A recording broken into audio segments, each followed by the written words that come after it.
Primeiro, a terra tremeu forte. Depois o dia se tornou noite e o céu desabou, impondo toneladas de cinzas e rochas. E por fim, o magma selou a existência de uma das cidades mais prósperas do Império Romano. A capital do entretenimento romano na época, lar de inúmeras histórias e personagens perdidos no tempo. Mas algo sinistro estava prestes a romper e interromper a alegria daquele lugar. Uma força poderosa, escondida nas entranhas da terra, despertou. O Monte Vesúvio rugiu com fúria e escureceu os céus com a sua ira implacável. Foi assim que a cidade de Pompeia encarou seu terrível destino. Mas o que aconteceu naquela fatídica manhã? Por que a história deixou marcas tão profundas neste lugar? E os corpos ficaram realmente petrificados pela lava vulcânica? Essa é a história de Pompeia, a cidade italiana que só foi encontrada milênios depois de sua devastação e que a agonia de seus mortos ficou eternizada, e até hoje conseguimos ver as suas expressões de incredulidade e dor no dia da tragédia. Venha conhecer mais sobre Pompeia e sua devastação pelo vulcão Vesúvio. Mas antes, não esqueça de clicar neste botãozinho que tá logo aqui embaixo e se inscrever aqui no canal Polímata e também ativar o sininho para receber as notificações dos próximos vídeos.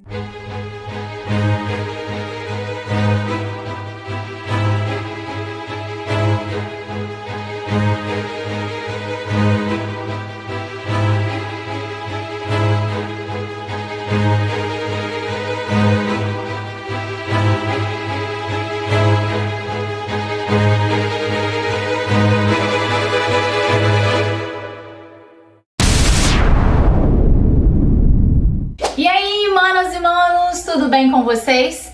A viagem no tempo hoje é bem longa, tá? Estamos falando do ano 79 depois de Cristo. Pompeia era a queridinha do Império Romano naquela época. Ela ficava numa posição muito estratégica no Mediterrâneo. Isso chamou a atenção de gregos, etruscos, sanitas. E naquela época, no século IV, quando os romanos entraram ali em conflito com os sanitas, romanos sempre brigando por ali um pedacinho de terra, Pompeia foi uma das terras conquistadas ali pelos romanos e a sua influência foi toda romana, tanto que, se olhar hoje, o que predomina é a arquitetura romana da época. E aí ela tinha uma excelente localização. Era próxima do mar, tinha um dos portos mais importantes ali da Baía de Nápoles e tem uma terra muito fértil. Óbvio que sim, porque toda terra próxima a vulcões, ela é muito fértil, Por causa das cinzas vulcânicas, é sempre rica em sódio, potássio, enxofre e acaba virando um adubo. Então, tudo que se planta dá. Até hoje, tem muitos vinhedos lá. Na época já existiam plantações enormes de vinhedos, a agricultura era muito rica e também se criavam muitas ovelhas. A indústria de lã era muito forte. Pompeia tinha cerca de 12 mil habitantes ali no meio urbano e 24 mil habitantes na zona rural e, em sua maioria, escravos. Além disso, a cidade era um centro de entretenimento, podemos dizer assim. Quem tinha dinheiro em Roma ia lá construir uma casa bem grande em Pompeia para poder curtir. Era a cidade deles irem para badalar. Vamos colocar que era a cidade de veraneio dos ricos romanos. Até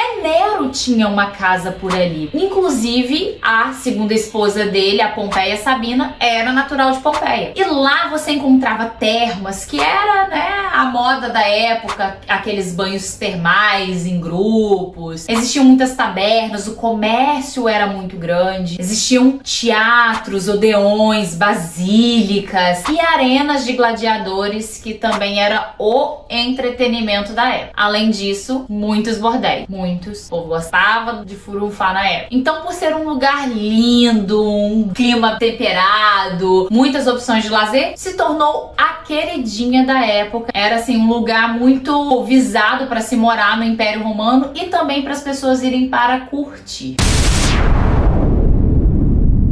Cerca de 17 anos antes dessa grande erupção, em 62, mais precisamente em fevereiro de 62, houve um terremoto muito grande ali na região, que inclusive atingiu até mesmo a cidade de Nápoles, que fica a 32 quilômetros de Pompeia. E esse terremoto devastou bastante a cidade de Pompeia e os arredores ali. Tanto que Quando em 79 ocorreu a erupção do Vesúvio, a cidade ainda estava passando por uma reestruturação, alguns prédios ainda estavam sendo reformados. Neste terremoto de 62 morreram milhares de pessoas, de animais, inclusive não só pelo abalo sísmico, mas também pelo gás tóxico que foi liberado por causa do vulcão. Mas ninguém desconfiou que era isso. As pessoas não tinham conhecimento que aquilo ali era um vulcão. Mas esse já era um sinal que o gigante estava acordando. E em 79, algumas coisas incomuns começaram a acontecer. Fontes que secavam inexplicavelmente, peixes que apareciam do nada, mortos, boiando no rio Sarno, as vinhas na encosta do Monte Vesúvio murcharam e a atividade sísmica aumentou sua frequência, embora não fosse numa escala tão forte. Algumas pessoas notaram que tinha algo de errado e resolveram sair da cidade, mas foram pouquíssimas. A maioria quis ficar por ali mesmo. É válido ressaltar que o Vesúvio ele não é formado por um único pico. São dois picos, junto dele tem uma outra montanha, que é o Monte Somma. E aí os dois juntos formaram o Monte Vesúvio. E seu pico está a 1.281 metros acima do nível do mar. E os habitantes de Pompeia não faziam ideia do perigo que estava a caminho, porque ninguém sabia que o Vesúvio era um vulcão, porque ele já não entrava em erupção há mais de 1.800 anos. Então assim, já estava fechadinho lá em cima, já parecia uma montanha comum, o pessoal passeava até lá em cima, era um parque normal. Então ninguém imaginava que aquilo ali era um vulcão. Para a população era só mais uma montanha. Por mais que houvessem ali alguns sinais, ninguém deu muita importância. Naquele dia fatídico, a cidade estava mais populosa que o normal, porque estavam ocorrendo alguns festivais. O primeiro era em homenagem ao imperador Augusto de Roma, que eram vários dias de festivais. Aí tinha música, teatro, esportes, então tinham muitos políticos lá, tinham muitos artistas, atletas e turistas na cidade. E no dia anterior à erupção, no dia 23 de agosto, ocorria em todo o Império Romano o Festival da Vulcanália, em homenagem ao Vulcano, deus do fogo, deus do vulcão. E em Pompeia não foi diferente. Então estava tendo esse festival para o deus Vulcano. Quando o Vesúvio começou a dar sinais, sair fumaça, expelir um pouquinho de fogo, dar uns tremores ali na terra, todo mundo achou que aquilo ali era só a resposta do deus Vulcano às homenagens que estavam sendo feitas para ele. Então ninguém se desesperou, todo mundo falou: olha lá, ó, tudo que a gente tá fazendo aqui, ele tá amando, olha lá, ó, dando resposta, dando um oi pra gente. E aí, só que não era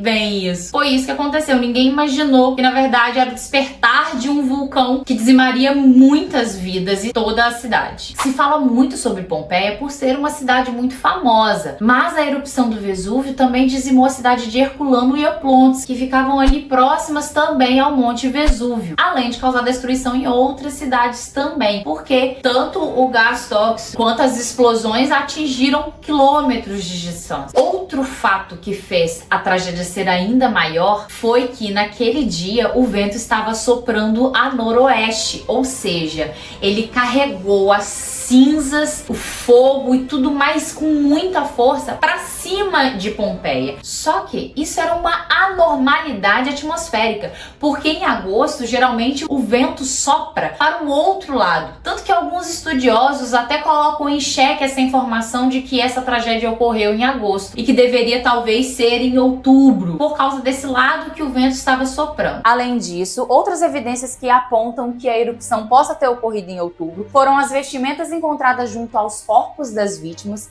moedas encontradas na cidade de Pompeia e frutas que ficaram preservadas pelas cinzas vulcânicas, que apontam ser de outra estação. Com isso, entende-se que a erupção ocorreu posterior a agosto, sendo que sua data aproximada seria ali no mês de outubro. Mas, para todos os efeitos, 24 de agosto é a data oficial até hoje mencionada como o dia que foi o despertar do Vesúvio em 79 d.C. Ou seja, as pessoas não conseguiram nem fugir pelo mar, porque o vento soprava para cima da cidade e aí as pedras que eram lançadas com fogo iam até a altura do mar e até aos barcos também, sem contar que o terremoto causou um maremoto, então ficou muito difícil das pessoas saírem para a cidade. É dito que se o vento tivesse soprando para o outro lado, talvez a tragédia seria menor, porque não estaria indo tudo de uma vez só para cima da cidade. Mas o que aconteceu naquele fatídico 24 de agosto de 79 depois de Cristo? O Vesúvio soltou uma fumaça de gás e seu fluxo piroclástico foi um dos maiores registrados até hoje. Muitos não sabem, mas o fluxo piroclástico, ele é muito mais perigoso do que a lava do vulcão. Muito se fala sobre a lava, né? Mas a lava, ela vai descendo ali devagarzinho. O fluxo piroclástico,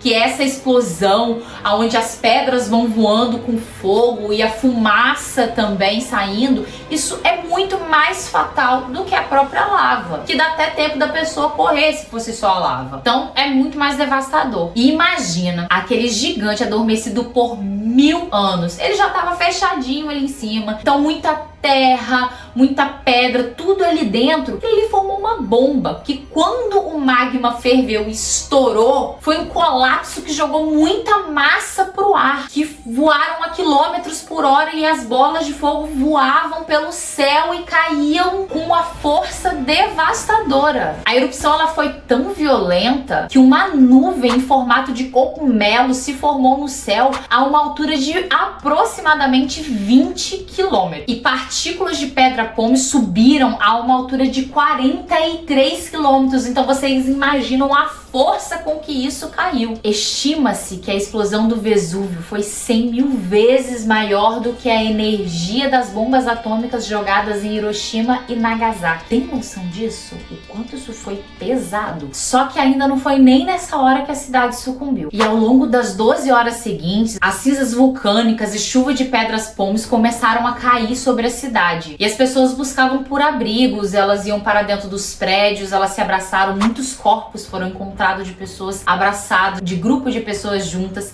e elas faziam o máximo possível para não ser atingidas pelas pedras de fogo que estavam voando, ou também pelas cinzas que estavam sufocando as pessoas que ficavam desprotegidas. Em questão de minutos, tudo estava coberto com centímetros de cinzas. Aí, se já não bastasse, sei, gente, fizeram alguma coisa de errado na vulcanália, porque o vulcano não estava satisfeito, porque teve uma segunda explosão, e essa enviou uma coluna de cinzas 10 quilômetros acima da primeira, ou seja, tinha ali 30 quilômetros de cinza para cima. E aí, quando as cinzas foram caindo, já eram pedras grandes que caíam a mais de 160 quilômetros por hora. Então, os prédios que serviam anteriormente de abrigo também ruíram, porque nem eles aguentaram e sucumbiram a essa chuva de praticamente meteoros, né? Podemos dizer assim. E isso foi soterrando a cidade com material vulcânico. Os prédios que estavam de pé começaram a desmoronar e as pessoas morrerem ali nos desabamentos. Mas o pior ainda estava por vir. A nuvem densa e quilométrica que ficou pairando sobre o Vesúvio por volta das 23 horas desabou sobre o próprio peso, carregando consigo uma chuva de cinza e fragmentos rochosos, que explodiu e literalmente varreu a cidade de Pompeia em ondas de cinza superaquecidas numa velocidade de pelo menos 500 km por hora. E isso asfixiou e literalmente assou os corpos das pessoas. Então, quem não morreu atingido por uma pedra vulcânica ou pelo desabamento, então morreu ali asfixiado por essa onda de cinzas que veio. Além disso, em meio às cinzas existe o gás tóxico que é liberado pelo vulcão, que é muito venenoso, que tem dióxido de carbono, monóxido de carbono, metano, enxofre, entre outros. E isso asfixiou, envenenou as pessoas. E as cinzas continuaram caindo implacavelmente e a cidade foi completamente coberta por uma camada de cinzas vulcânicas que chegou a ter mais de 4 metros de altura em alguns pontos. Todos esses relatos foram feitos por uma testemunha ocular, Plínio o Jovem, como ele era chamado. Ele tinha cerca de 18 anos na época e estava na cidade de Miceno, a cerca de 30 quilômetros de Pompeia, mas que de lá ele conseguia ver tudo o que estava acontecendo. Inicialmente achavam que os relatos dele eram tanto exagerados, apocalípticos demais, só que com o tempo os historiadores e estudiosos entenderam que ele narrou sobre o dia virar noite noite, sobre a nuvem de cinzas e toda a explosão que aconteceu. Quando eles encontraram a cidade e começaram a ver isso, eles realmente se deram conta de que tudo aquilo que ele escreveu nas cartas para o historiador Tácito, onde ele relatava o que aconteceu, o que ele viu em Pompeia, tudo aquilo realmente era uma descrição factual do ocorrido. A erupção foi tão gigantesca que afetou também a cidade de Herculano e Oplontes, que foram afetadas também pelas cinzas quentíssimas, cerca de 500 graus Celsius, e também pelo gás tóxico, porque tanto as cinzas quanto esse gás tóxico, eles se deslocaram por um perímetro de pelo menos 80 quilômetros. E literalmente, a nuvem de cinzas a pelo menos 500 graus Celsius fez o sangue das pessoas ferver. Por isso, a maioria dos corpos encontrados apresentavam a ruptura do crânio, pois a fervura do sangue levou à hemorragia causada pelo calor e a pressão intracraniana ocasionou a explosão do crânio das pessoas.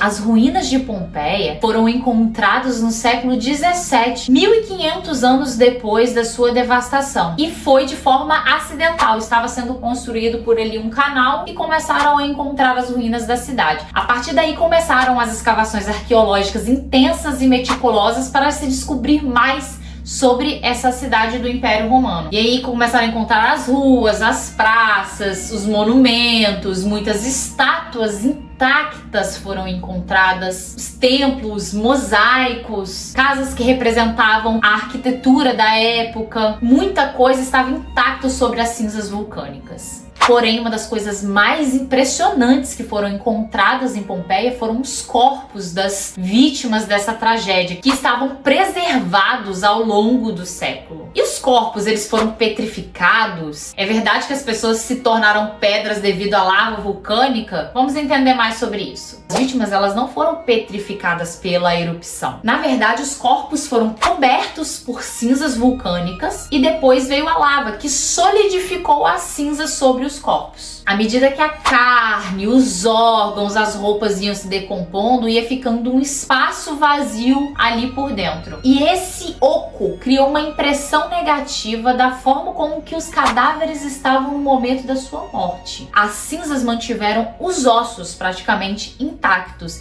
Inclusive se fala muito sobre os dentes dos romanos naquela época, que estavam em perfeito estado, eram muito bem cuidados. E aí, no século XIX, o arqueólogo Giuseppe Fiorelli desenvolveu uma técnica para preencher os espaços vazios desses corpos, colocando ali gesso e criando moldes perfeitos das vítimas, inclusive sendo possível ver a posição em que elas morreram tentando se proteger e a feição de desespero delas. Está literalmente gravado no tempo a dor e o desespero das pessoas naquele dia em Pompeia. E vale ressaltar que ao longo dos séculos, o Vesúvio continuou a ter outras erupções, algumas delas muito destrutivas.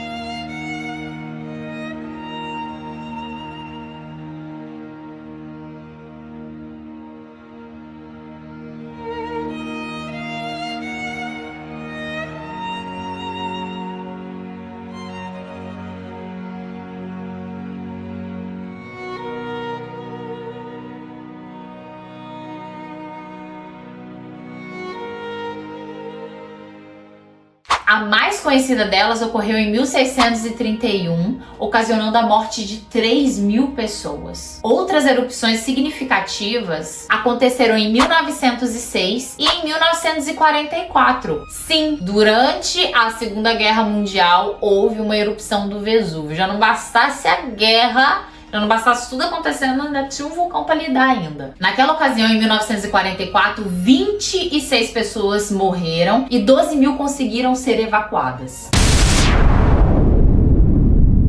Hoje em dia, o vulcão Vesúvio ainda apresenta um risco muito grande para as pessoas que moram ali em volta. Estima-se que 3 milhões de pessoas vivem em área de risco em relação ao Vesúvio. E em caso de uma nova erupção, as consequências podem ser catastróficas. Até mesmo porque ele está adormecido há um bom tempo, e quanto mais tempo ele fica quieto, quando acorda, é pior ainda. O vulcão ele é monitorado 24 horas pelas autoridades italianas. Qualquer abalo é um sinal sinal de alerta enorme na Itália. Mesmo assim, cerca de 750 mil pessoas moram ali assim, tô falando embaixo, literalmente embaixo dele, como se fosse uma montanha normal. 3 milhões podem ser afetadas porque moram ao redor, mas 750 mil moram literalmente embaixo, em volta do Vesúvio. Eu não sei se elas são muito doidas ou muito corajosas, mas enfim, elas estão ali. E mesmo que tenha um plano de contingência, é dito que tem, não sei, eu teria receio. Inclusive, o diretor da Defesa Civil italiana já afirmou que o despertar do Vesúvio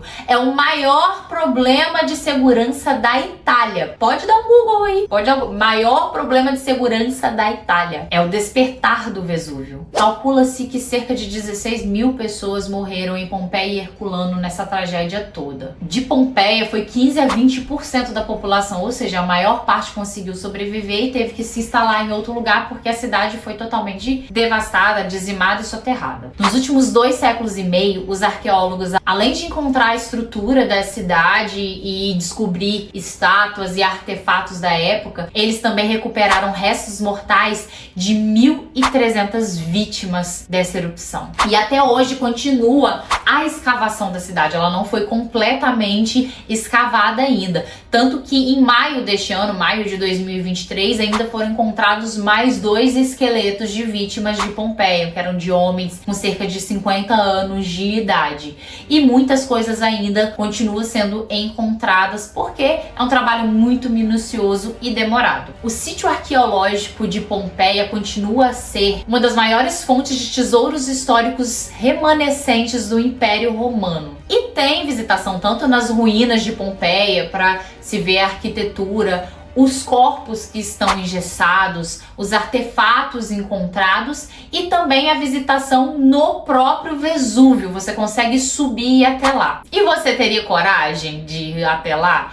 Olha, Pompeia pra mim tá no meu top 10 de cidades que eu quero conhecer. É realmente uma história que eu sempre tive muita curiosidade em ver de perto tudo aquilo ali. E você? Me diz, você tem vontade de conhecer Pompeia? Deixa aqui nos comentários o que você achou dessa história sobre Pompeia, se você tem coragem de ir lá visitar o vulcão Vesúvio também, porque esse vídeo já chegou ao fim e vou lembrar você mais uma vez de se inscrever aqui no canal, isso é muito importante pra mim. E também, se gostou desse vídeo, ó, aperta no botãozinho aí, ó, do joinha, deixa um like. Nos vemos na próxima.